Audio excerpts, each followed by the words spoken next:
പ്രീസ് the Lord. എല്ലാവരും സുഖമായും ക്ഷേമമായിരിക്കുന്നെന്ന് വിശ്വസിക്കുന്നു, കരുതുന്നു. എല്ലാവരും ദൈവം ധാരാളം അനുഗ്രഹിക്കട്ടെ. നമ്മളിന്ന് നോക്കാൻ പോകുന്നത് ആത്മാവിൻ്റെ ഫലങ്ങൾ എന്തെല്ലാമാണെന്നാണ് നമ്മൾ നോക്കാൻ പോകുന്നത്. ആത്മാവിൻ്റെ ഫലങ്ങളെക്കുറിച്ച് നമുക്കിവിടെ കാണാൻ കഴിയുന്നത് ആത്മാവിൻ്റെ വരങ്ങളും ഫലങ്ങളും തമ്മിലുള്ള വ്യത്യാസം ഉണ്ടെങ്കിലും ഇവ അഭേദ്യമായി ബന്ധപ്പെട്ടവയാണ്. ദൈവമക്കളിൽ നിന്നും ദൈവം ആഗ്രഹിക്കുന്നത് ഫലം കായ്ക്കുന്ന അനുഭവമാണ്. മത്തായി 7:20 യോഹന്നാൻ 15:4 നമുക്ക് ഫലത്തെക്കുറിച്ച് കാണാൻ കഴിയുന്നുണ്ട്. ആത്മാവിൻ്റെ ഫലമായി 9 കാര്യങ്ങൾ പറഞ്ഞിട്ടുണ്ട്. ഗലാത്യർ 5:22 വായിക്കുമ്പോൾ നമുക്കത് കാണാൻ കഴിയുന്നുണ്ട്. ഈ ഏക പ്രയോഗം ഗ്രീക്ക് ഭാഷയിലെ ഒരു പ്രായോഗിക രീതിയാണെങ്കിലും അതിലും ആത്മീക സത്യങ്ങൾ വെളിവാക്കുന്നു. പുതിയ മനുഷ്യൻ്റെ അവയവങ്ങളായിട്ടാണ് ഫലങ്ങളെ പറഞ്ഞിരിക്കുന്നത്. ഈ ആത്മഫലങ്ങളെല്ലാം ഒരു വ്യക്തിയിൽ ഉണ്ടാകുമ്പോൾ മാത്രമേ പൂർണ്ണമായി വളർച്ചയാകുന്നുള്ളൂ, അല്ലെങ്കിൽ ഒരു ദൈവ പൈതലായി തീരുകയുള്ളൂ. നാം വളരെ ഫലം കായ്ക്കുന്നതിനാൽ പിതാവ് മഹത്വപ്പെടും. ആത്മാവിൻ്റെ ഫലങ്ങൾ താഴെ പറയുന്നതാണ്. 1.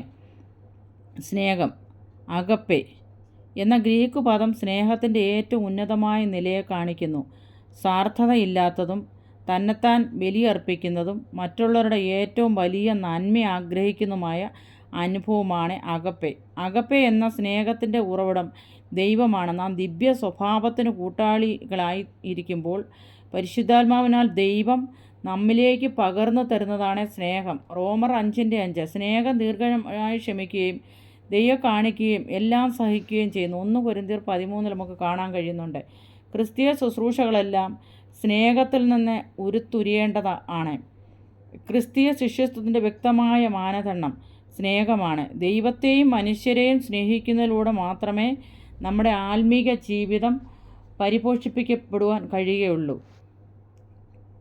2. സന്തോഷം. സന്തോഷം എന്നതിന് ഹാറ എന്ന ഗ്രീക്ക് പദമാണ് ഉപയോഗിച്ചിരിക്കുന്നത്.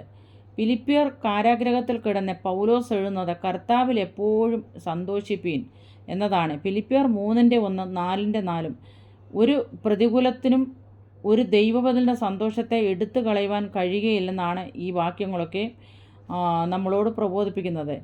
ഇത് ദൈവരാജ്യത്തിൻ്റെ അനുഭവമാണ്. റോമർ 14:17 യഹോവയുടെ അത്ഭുത പ്രവൃത്തികൾ അനുഭവിച്ച ഇസ്രായേൽ അവനിൽ സന്തോഷിച്ചു. സങ്കീർത്തനം 66:6 നമുക്ക് കാണാൻ കഴിയുന്നുണ്ട്. പരിശുദ്ധാത്മാവ് ആത്മദായകമാണ്. ആയതിനാൽ പരിശുദ്ധാത്മാ നിറവിൽ ജീവിക്കുന്നവർക്കെല്ലാം സന്തോഷമെന്ന ഫലം ലഭിക്കുന്നു. 3. സമാധാനം എന്താണ് നമുക്ക് നോക്കാം. എയ്റേനെ എന്ന മൂലപദത്തിന് മനുഷ്യനോടുള്ള ശരിയായ ബന്ധം എന്നാണ് അർത്ഥം. കലഹമില്ലാത്ത വിഭാഗ്യമായ ചിന്തകൾക്ക് അതീതമായ രമ്യമായ ബന്ധത്തോടെ ജീവിക്കുന്ന അനുഭവമാണ് സമാധാനം. ദൈവം തന്നതാണ് നമ്മുടെ സമാധാനം. യോഹന്നാൻ 14:27 ദൈവത്തിൻ്റെ സമാധാനം നമ്മുടെ ഹൃദയങ്ങളിൽ വാഴണം. കൊലോസ്യർ 3:15 ഫിലിപ്പിയർ 4:7 ജഡത്തിൻ്റെ പ്രവൃത്തികളെ ഉപേക്ഷിച്ച് പരിശുദ്ധാത്മാ നിറവിലും നിയോഗത്തിലും ജീവിക്കുവാൻ കഴിയുന്നവർക്ക് ദൈവാശ്രയത്തിൻ്റെ ഫലമായി ലഭിക്കുന്ന അനുഗ്രഹമാണ് സമാധാനം. നമ്മുടെ ദൈവം സമാധാനത്തിൻ്റെ ദൈവമാകുന്നു. ഫിലിപ്പിയർ 4:9 നാം പ്രഘോഷിക്കുന്ന സുവിശേഷ സമാധാനം അത്രേ. എഫേസ്യർ 6:15 പരിശുദ്ധാത്മാവിൻ്റെ ചിന്ത ജീവനും സമാധാനവും അത്രേ. റോമർ 8:6 അങ്ങനെ പരിശുദ്ധാത്മാവിൻ്റെ ചിന്തയും ശക്തിയും ഉളവാകുന്ന സമാധാനമാണെന്ന് സഭയ്ക്ക് ആവശ്യം. 4. ദീർഘക്ഷമ. മാക്രോതൂമിയ എന്ന മൂലപദത്തിൻ്റെ അർത്ഥം മറ്റുള്ളവരുടെ ദ്രോഹങ്ങളെയും എതിർപ്പുകളെയും പരിഹാസങ്ങളെയും പിറുപിറുപ്പോ അതൃപ്തിയോ നീരസമോ പ്രതികാര ചിന്തയോ കൂടാതെ ദീർഘമായി സഹിക്കുവാനുള്ള കഴിവാണ് ദീർഘക്ഷമ എന്ന് പറയുന്നത്. കർത്താവ് ക്രൂശിൽ കിടക്കുമ്പോഴും ദീർഘക്ഷമ പ്രദർശിപ്പിച്ചു. ക്രിസ്തുവിൻ്റെ പ്രത്യക്ഷത താമസിക്കുന്നതും അവന് ദീർഘക്ഷമയുള്ളതാകൊണ്ടാണ്. 2 പത്രോസ് 3:9 യോസേഫ് തൻ്റെ സഹോദരന്മാരോട് ദീർഘക്ഷമ കാണിച്ചു. നാമും ദീർഘക്ഷമ ഉള്ളവരാകേണം. യാക്കോബ് 5:8 ദയ എന്താണ് നമുക്ക് നോക്കാം.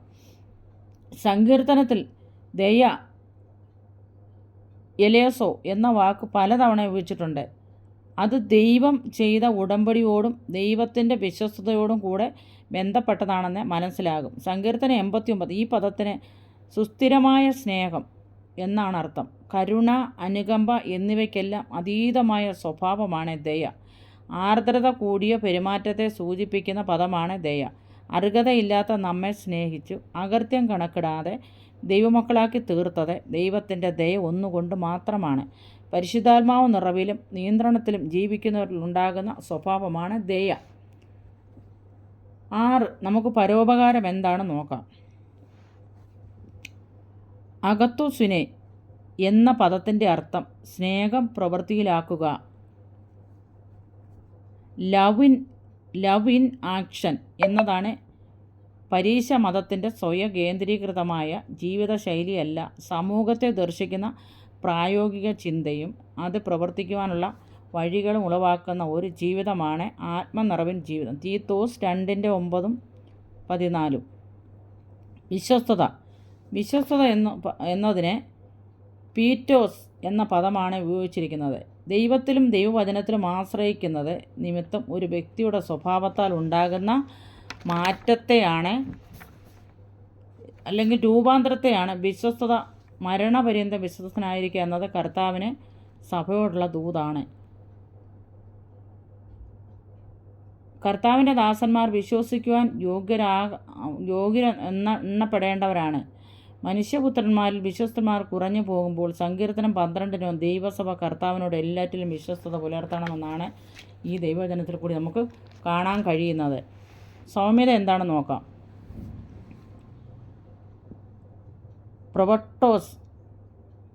പ്രൊബട്ടോസ് എന്ന പദത്തിന് ശാന്തത, സാവധാനത, മര്യാദ എന്നാണ് അർത്ഥം. കലഹം, ശണ്ട ഇവയൊന്നും ഉണ്ടാക്കുവാൻ താല്പര്യപ്പെടാത്ത ആയിരിക്കുന്ന അവസ്ഥയിൽ പക്വമാർന്ന സമീപനം പുലർത്തുന്നു എന്ന അർത്ഥമാണ് മൂലഭാഷയിൽ കാണുന്നത്. സൗമ്യതയുള്ളവർ ഭാഗ്യവാന്മാർ, അവർ ഭൂമി അവകാശമാക്കും. മത്തായി 5:7 എന്നതാണ് കർത്താവ് പറഞ്ഞത്. മോശ ഇസ്രായേലിനെ നയിക്കുന്നവനായിരുന്നെങ്കിലും ഭൂതലത്തിലുള്ള സകല മനുഷ്യരിലും അതിസൗമ്യനായിരുന്നു. ഇന്ദ്രിയ എന്താണെന്ന് നോക്കാം. എക്രോറ്റിയ എന്ന പദത്തിന് ആത്മസംയമം, സെൽഫ് കൺട്രോൾ എന്നൊക്കെയാണ് അർത്ഥം.